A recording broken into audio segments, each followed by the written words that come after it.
والصلاة والسلام على سيد الأنبياء والمرسلين محمد وعلى آله وصحبه ومن تبعهم بإحسان إلى يوم الدين. أما بعد، فأعوذ بالله من الشيطان الرجيم. بسم الله الرحمن الرحيم. واعتصموا بحبل الله جميعا ولا تفرقوا. صدق اللہ العظیم. قابل قدر بزرگوں، بھائیوں، آج خوشی کا موقع ہے کہ اللہ کے گھر کا افتتاح ہے، اللہ کے گھر کی پہلی اذان ہے، پہلی نماز ہے. اس کے لیے آج ہم سب یہاں جمع ہوئے. خوش قسمت یہ علاقہ ہے، یہ بستی ہے کہ جس بستی میں اللہ کی بڑائی اور اللہ کی کبریائی کے یہ الفاظ بلند ہوئے.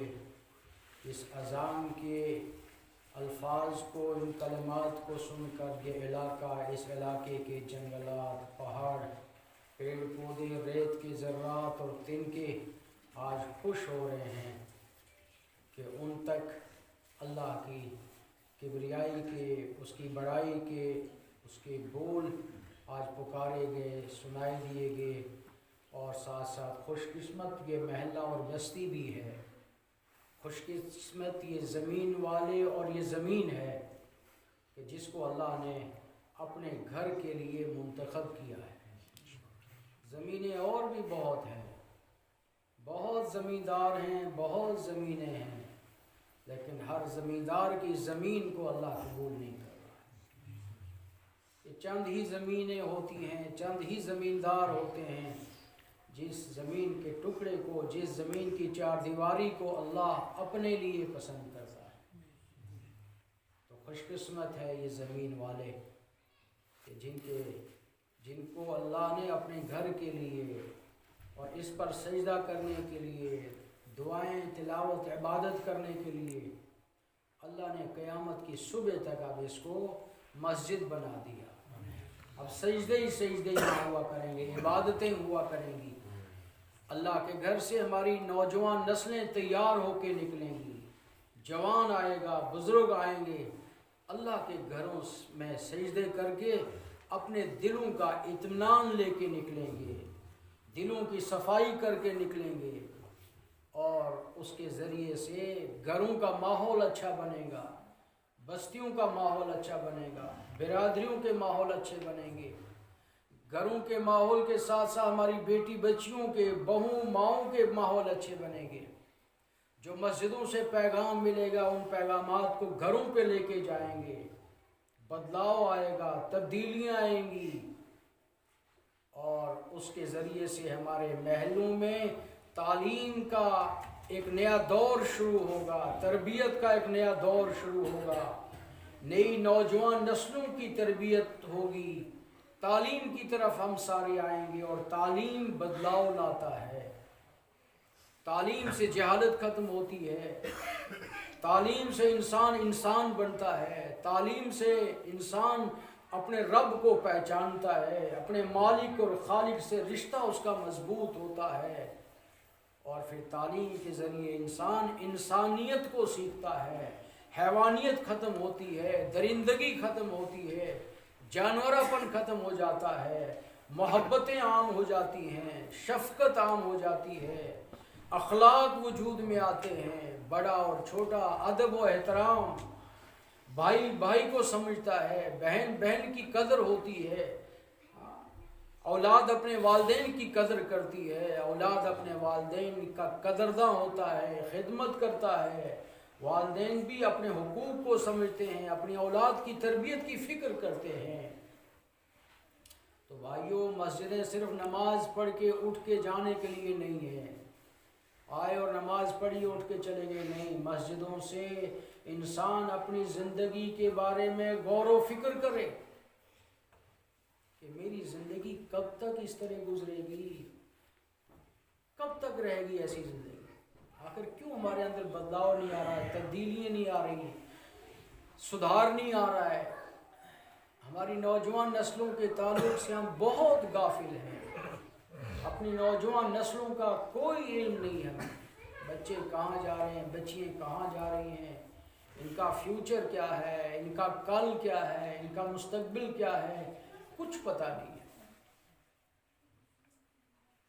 اللہ کے گھروں کو بنانے کا جو مقصد ہے وہ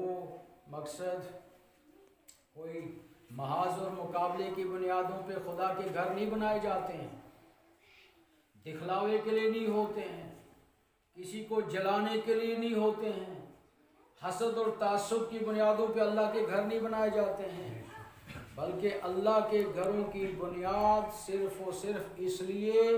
کہ اللہ کے بندے اللہ کے گھروں میں آ کر اللہ کو جانیں، پہچانیں، اپنی زندگی کو سمجھیں،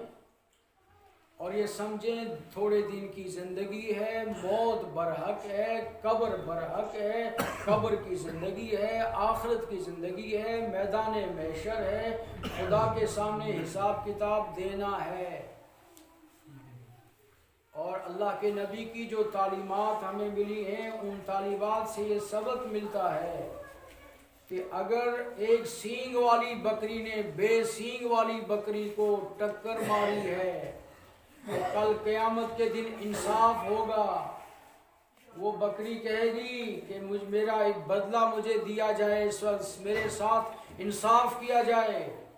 تو کل اللہ تعالیٰ پھر اس کو بھی کہے گا آج مار تو نہیں ٹکر، لے لے بدلہ۔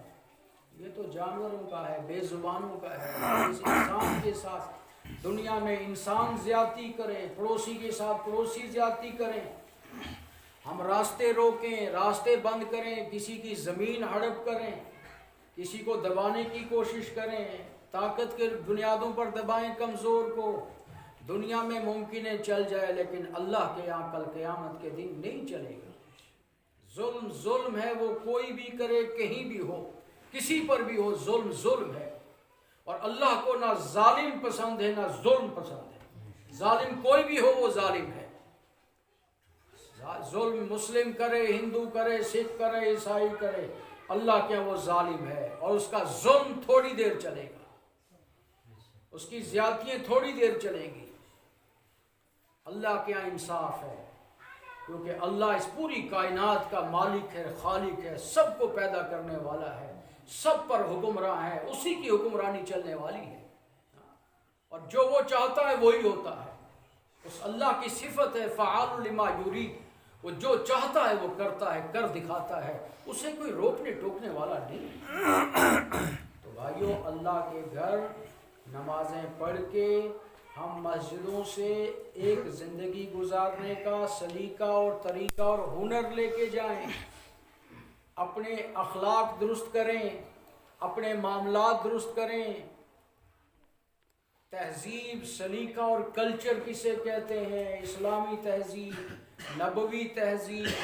قرآنی تہذیب، ایمانی تہذیب، صحابہ کی زندگییں، صحابیات کی زندگییں، ان کے بھی کاروبار تھے، ان کے بھی اولادیں تھیں، ان کے بھی گھر تھے، ان کی بھی ضروریات تھی، وہ بھی اسی منہ سے کھاتے تھے، انہی کے یہاں پیٹ بھی تھا، وہ سونگتے بھی، سانس بھی لیتے، کان سے سنتے تھے، انہی آنکھوں سے وہ دیکھتے بھی تھے،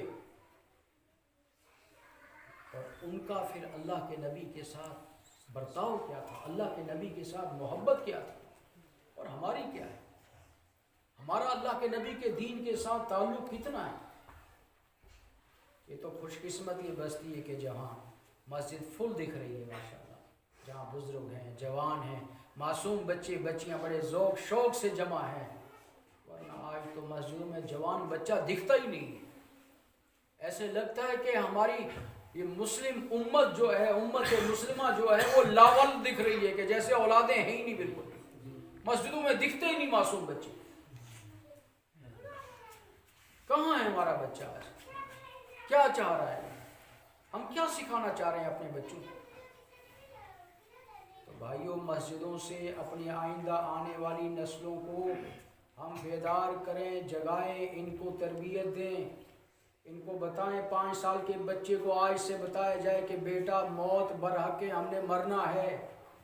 موت کا کوئی مذہب نہیں ہے، موت کا کوئی مسلک نہیں ہے، موت خاص کسی جماعت فرقے کو نہیں آتی ہے، موت تو سب کو آتی ہے اور سب کو آنی ہے۔ اور موت کے معنی مر جانے کے نہیں ہیں، موت کے معنی ختم ہونے کے نہیں ہیں، موت کے معنی ہیں بھائیوں انتقال کر جانے کے۔ اور انتقال پڑھے لکھے لوگ جانتے ہیں کہ ہماری زمینوں کا انتقال ہوتا ہے، بڑا آسان لفظ ہے زمینوں کا انتقال۔ باپ مر گیا، اس انتقال بیٹے کے نام ہوتا ہے، وراثت اس کے نام منتقل ہوتی ہے۔ ایسے ہی انسان دنیا سے انتقال کر گیا، مطلب وہ منتقل ہوا، یہاں سے اس دنیا سے دوسری دنیا میں منتقل ہو رہا ہے۔ ہم دیکھ رہے ہیں کہ شاید اس کی آنکھیں نہیں دیکھ رہی ہیں، اب سب کچھ اس کا بند ہو گیا، لیکن اس کی اب دوسری دنیا کی آنکھیں کھل چکی ہیں، وہ سب کچھ دیکھ رہا ہے۔ حضور اکرم صلی اللہ علیہ وسلم نے ارشاد فرمایا ہر مرنے والے کو اس کا ٹھکانہ دکھائی دیا جاتا ہے، مرتے ہی اس کو اپنا ٹھکانہ دکھایا جاتا ہے۔ اگر وہ نیک ہوتا ہے تو وہ کہتا ہے مجھے جلدی لے چلو، جلدی بڑھاؤ آگے۔ گھر والے رو رہے ہیں، رشتہ دار رو رہے ہیں، خاندان والے رو رہے ہیں، بیٹے اولاد بچیاں رو رہی ہیں، ہاں اب غسل کا انتظام اور کیا کہتے ہیں کفن کا انتظام، جنازے کا انتظار، قبر کا انتظام ہو رہا ہے، اور وہ کہہ رہا ہے جلدی کرو، مجھے جلدی لے چلو۔ حدیث کے الفاظ ہیں قدیمونی قدیمونی، وہ کہتا ہے مجھے جلدی لے چلو لوگوں، میرے بچوں رشتہ داروں جلدی لے چلو، کیونکہ اس کو اپنا ٹھکانہ دکھائی دیا جا رہا ہے، قبر اس کا انتظار کر رہی ہوتی ہے، فرشتے اس کو لے کے چل رہے ہوتے ہیں، فرشتے اس کا استقبال کر رہے ہوتے ہیں۔ وہ نیک ہے تو حضور نے فرمایا 500 فرشتے، اگر وہ نیک ہے تو 500 خوبصورت فرشتے عمامے پہنے ہوئے، خوبصورت لباس پہنے ہوئے، اور مختلف قسم کی خوشبوئیں لے کر اور مختلف قسم کے گلدستے لے کر اس کا استقبال کر رہے ہوتے ہیں۔ ہر فرشتہ اس کو ایک نئی خوشخبری دے رہا ہوتا ہے، آ تیرے لیے اللہ نے یہ انتظام کر رکھا ہے، تو اللہ کا محبوب تھا، تو اللہ کا نیک تھا، تجھے ستایا جاتا تھا، تجھے الزامات لگائے جاتے تھے، تو اللہ والا تھا، تو اللہ کے دین کے لیے کام کرتا تھا، دنیا تجھے دھکے مارتی تھی، دنیا تجھے نہ جانے کیا کیا سمجھتی تھی، لیکن تو اللہ کے لیے کر رہا تھا، تیری نیت درست تھی، اور دیکھ لے اللہ نے تیرے لیے کیسے کیسے انتظامات کر رکھے۔ حدیث میں آتا ہے کہ ہر فرشتہ اس کو ایک نئی خوشخبری دے رہا ہوتا ہے، ایک نئی خوشخبری کا پیغام دے رہا ہوتا ہے، اور یہاں تک کہ جب وہ قبر میں پہنچایا جاتا ہے تو قبر حدیث میں آتا ہے کہ اس کے لیے کھول دی جاتی ہے، جہاں تک اس کی نظر جا سکتی ہے وہاں تک قبر کو کھول دیا جاتا ہے۔ اور اس کے بعد جب فرشتے حساب کتاب کے لیے آ جاتے ہیں، جواب چاہتے ہیں، تو پھر وہ فرشتے جو اس کی حفاظت کے لیے جو اس کے ساتھ ساتھ تھے، تو وہ کہتے ہیں کہ بس اب اس کا حساب جو ہے ہو چکا ہے، اور جلد اس کے سونے کا انتظام کیا جا رہا ہوتا ہے۔ حدیث میں آتا ہے کہ 2 حدیثیں ہیں، کہ ایک حدیث فرمایا حضور نے کہ اس نیک انسان کو جس کا استقبال فرشتے کرتے ہیں، نیک روحیں کرتی ہیں، اس کی قبر کو کھول دیا جاتا ہے، دور تک وسیع ہو جاتا ہے، اور کھڑکیاں کھول دی جاتی ہیں، جنت کی ہوائیں اس کے لیے چلوائی جاتی ہیں،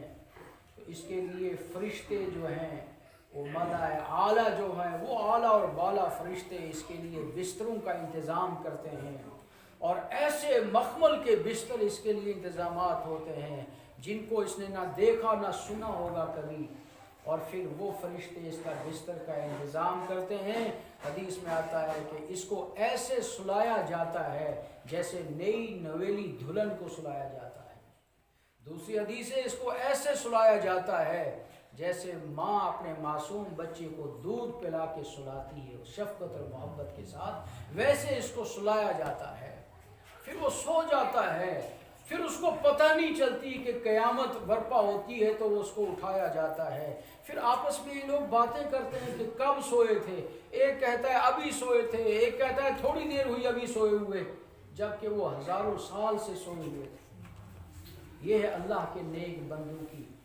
نیک روح کے لیے اللہ کے یہاں استقبال ہے۔ پھر اس کے بعد جنتیں، اللہ نے جو بڑی نعمتوں والی جنتیں رکھی ہیں، بڑے انتظامات کر رکھے ہیں، پھر جنت کی نعمتیں ہیں،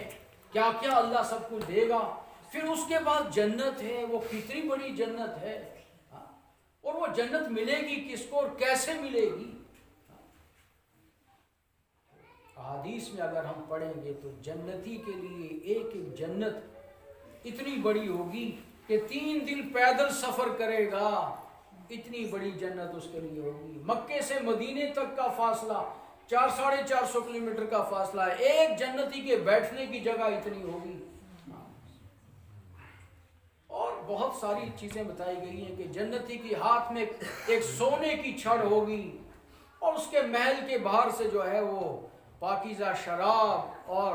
دودھ اور شہد کی نہریں بہتی ہوں گی، اور جس طرف چاہے گا اس نہر کو، جدھر موڑنا چاہے گا ادھر موڑے گا۔ سیزن ہو یا نہ ہو، جس سیزن کا پھل چاہے گا وہ پھل اس کے سامنے آ جائے گا، تازہ پھل آئے گا۔ اس طرح کی بہت ساری نعمتوں کا تذکرہ حدیث میں ہے، اللہ نے اپنے بندوں کے لیے تیار کر رکھا ہے۔ اس سے ہٹ کر بھائیو اللہ پوری امت مسلمہ کی حفاظت کرے۔ اس سے ہٹ کر اگر ہماری زندگی غفلتوں بری زندگی ہوگی، ایسے ہی چلی گئی زندگی، دنیا میں لگا دیا اپنے کو، نہ اپنی فکر رہی نہ دوسروں کی پرواہ رہی، اپنے آپ کو بھی ضائع کر دیا، اپنے بچوں کو بھی ضائع کر دیا، اپنے گھر پر ہی قابو کنٹرول نہیں کر پایا، محلے بستیوں میں رہا تو جانوروں اور ہم میں کوئی فرق نہیں رہا، وہ بھی کھا پی کے منہ مار کے رات کو تھک کے سو جاتے ہیں، ہم بھی کما ہوا کے رات کو تھک کے آ کے گھر سو جاتے ہیں، صبح پھر اٹھے پھر چل پڑے، تو فرق کیا رہا ہمارے اور جانوروں کے درمیان کی؟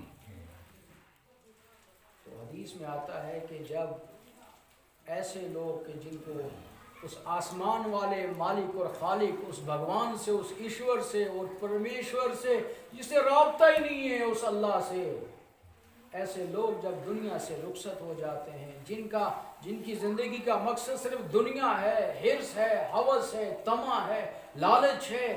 اور اسی دنیا کے پیچھے اپنی زندگی کھپا دی پوری۔ حدیث میں آتا ہے جب ان کا انتقال دنیا سے ہوتا ہے، رخصت ہونے کا وقت آتا ہے، تو رخصت ہوتے وقت حدیث میں آتا ہے کہ اس کے گھر والے بھی رو رہے ہوتے ہیں، رشتہ دار بھی رو رہے ہوتے ہیں، اولاد گھر بھی سب رو رہے ہوتے ہیں سارے کے سارے، اور جب اسے اپنا ٹھکانہ دکھائی دیا جاتا ہے تو یہ بھی اپنی تباہی اور بربادی کے گیت گاتا ہے، یہ بھی اپنی تباہی و بربادی کے پھر گیت گاتا ہے۔ اللہ ہم سب کی حفاظت فرمائے، کیونکہ ہر مرنے والے کو ٹھکانہ دکھائی دیا جا رہا ہوتا ہے تو وہ دیکھتا ہے کہ میرا آگے جو سفر ہے وہ بڑا کٹھن سفر ہے، بڑا مشکل سفر ہے، کانٹوں بھرا سفر ہے، مشکل ترین سفر ہے، تو وہ وہیں سے پریشان ہو جاتا ہے۔ پھر اس کی روح حدیث میں آتا ہے کہ اس کا استقبال نہیں ہوتا ہے، بس کہ اس کی روح قبض کی جاتی ہے، وہ بھاگ رہی ہوتی ہے، تڑپ رہی ہوتی ہے، اور اس کی روح کو سختی سے قبض کیا جاتا ہے، اس کو اریسٹ کیا جاتا ہے، اور پھر جب اس کی روح کو لے کے چل رہے ہوتے ہیں فرشتے، تو حدیث میں آتا ہے 500 بھیانک قسم کے، گندی قسم کے شکلوں والے، گندے لباس اور گندے بال، گندے ناخنوں والے 500 قسم کے لوگ اس کے دونوں سائڈوں میں کھڑے ہوتے ہیں، اس کی روح کو لے جایا جا رہا ہوتا ہے۔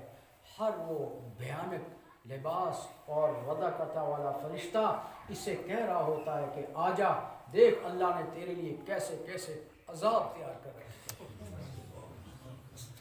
ہر فرشتہ اس کو الگ الگ خدا کے غصے اور غضب کی اور خدا کے قہر کی خبر سنا رہا ہوتا ہے۔ اس کی روح تڑپتی ہے، ترستی ہے کہ میرا کیا ہو۔ اس کو دفنا رہا دیا ہوتا ہے، غسل کروا رہے ہوتے ہیں، کفن پہنایا جا رہا ہوتا ہے، وہ ترس رہا ہوتا ہے،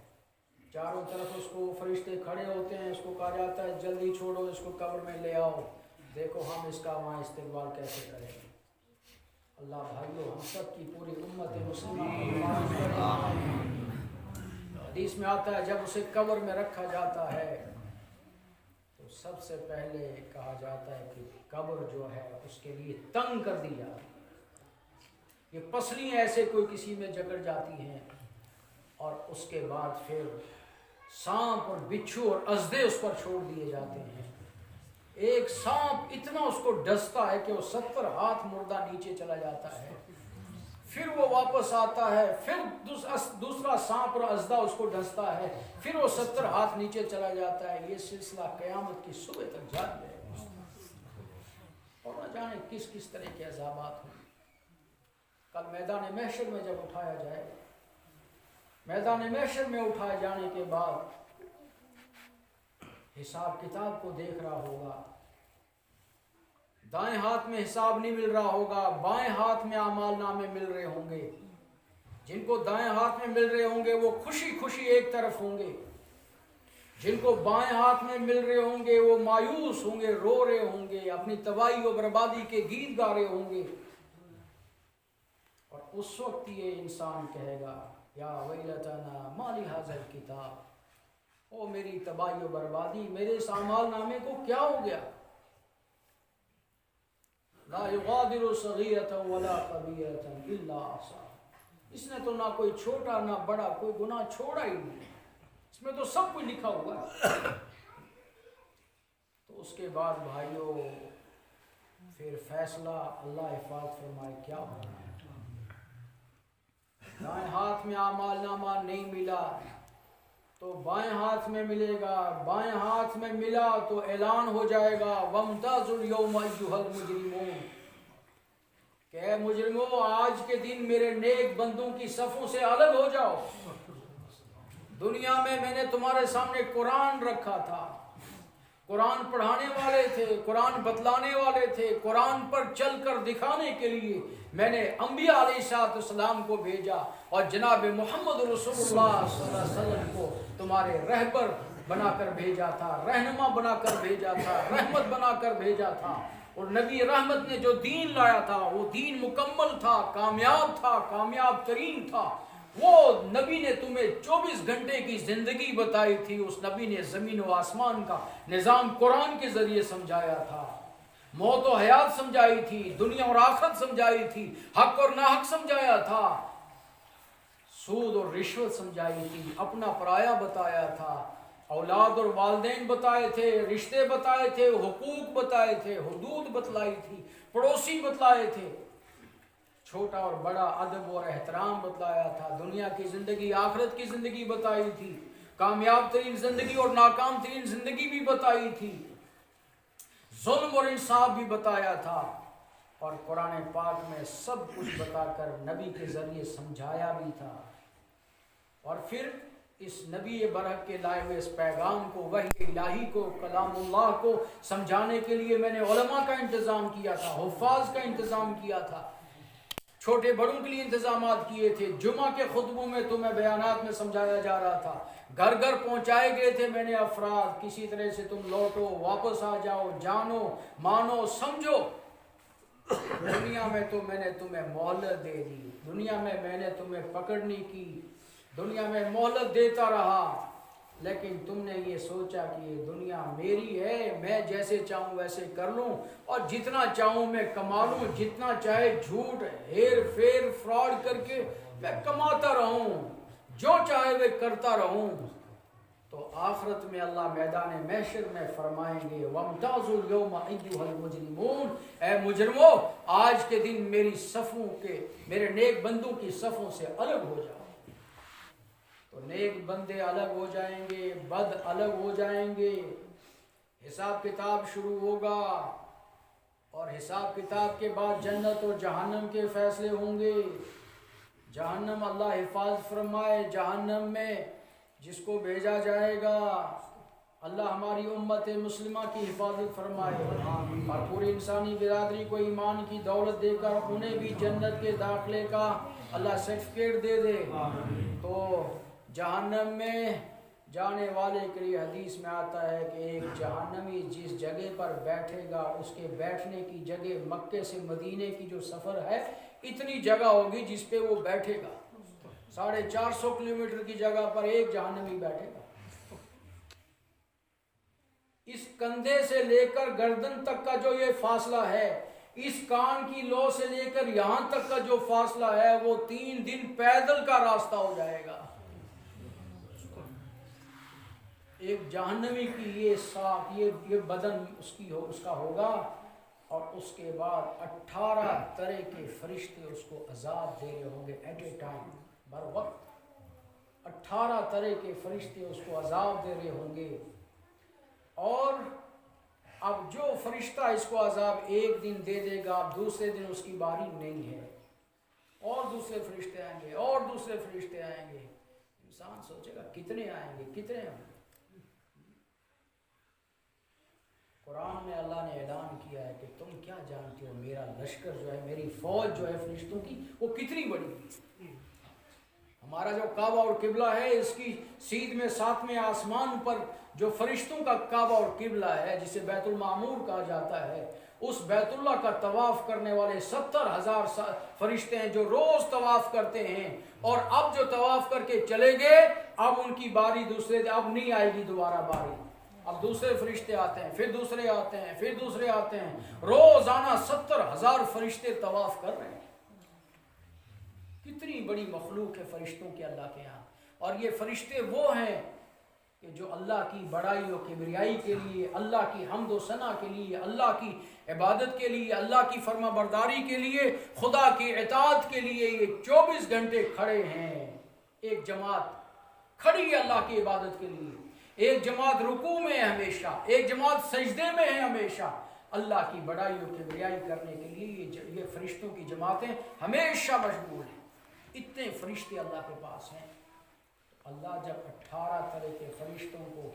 اس ایک جہنمی کے لیے، اسے عذاب دینے کے لیے بھیجے گا،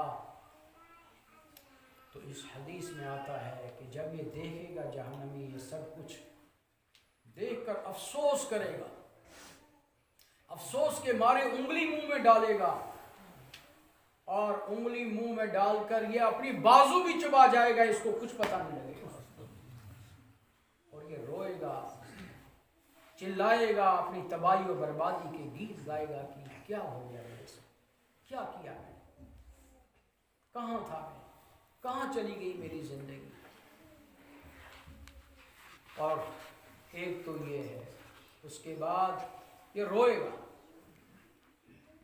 بہت روئے گا انسان اس وقت، اتنا روئے گا کہ اس کے آنسو ختم ہو جائیں گے، پھر خون کے آنسو روئے گا، خون بہنا شروع ہو جائے گا آنکھوں سے، پانی ختم ہو جائے گا تو خون بہتا شروع ہو جائے گا۔ اس پانی اور خون کے بہنے پر اس کو اتنا اثر ہوگا کہ یہ بے ہوش پڑ جائے گا، اور یہ چلائے گا، کھانے کے لیے بھوک لگے گی اس کو، بہت روئے گا، چلائے گا کہ مجھے کھانا کھلاؤ، بہت بھوک لگی ہے۔ 1000 سال کے بعد اس کو کھانا دیا جائے گا، 1000 سال کے بعد اس پر رحم کیا جائے گا، اس کو کھانا دیا جائے گا، اور وہ کھانا ہوگا کانٹے خاردار درخت اور پیپ، جس کو کہتے ہیں پیپ، کھولتا ہوا خون، وہ اس کا کھانا ہوگا۔ جب وہ کھائے گا تو کھاتے ہی وہ حلق میں اٹک جائے گا، وہ نیچے نہیں اترے گا، کانٹے اور وہ سب چیزیں ہوں گی۔ اس کے بعد یہ پانی کے لیے ترسے گا، پانی مانگے گا، 1000 سال تک پانی مانگتا رہے گا۔ 1000 سال کے بعد اس پر رحم کیا جائے گا، تو 1000 سال کے بعد جب پانی آئے گا، یہ پانی کو آگے دیکھ کر پینے کی کوشش کرے گا،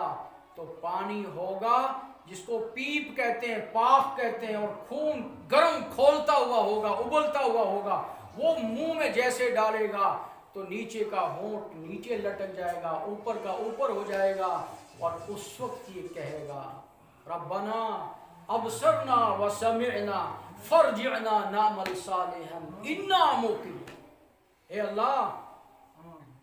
اب مجھے آج یقین آیا، ربنا آمنا، اے اللہ آج میں نے تیرے قرآن پر یقین لایا،